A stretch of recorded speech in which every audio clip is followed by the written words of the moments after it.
दोस्तों 24 मार्च 2025 इंटरनेशनल टमाटर मार्केट इस्लामाबाद के रेट देखते हैं। टमाटर मार्केट इस्लामाबाद में 41-42 गाड़ियाँ थी जिसकी वजह से रेट उठ गए।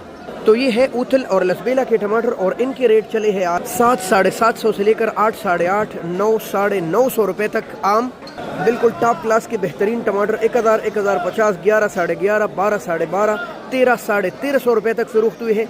चंद लात जिदबाजी में आकर 14, 1450, 15, 15.5 और इससे भी ऊपर चले गए।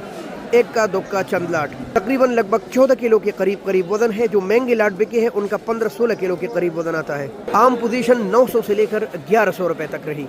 ये टट्टा के मार्को वाले टमाटर है और पुराने टमाटर जो थे उसके 4, 450 से लेकर 5, 550 और 600 तक, जबकि नए टमाटर VIP मार के 6, 650 से लेकर 8, 850 रुपए तक फरोख्त हुए। इक्का दुक्का मार्के का रेट 900 रुपए भी लगा है, जबकि 5 किलो का रेट 500 रुपए यानी 100 रुपए किलो है।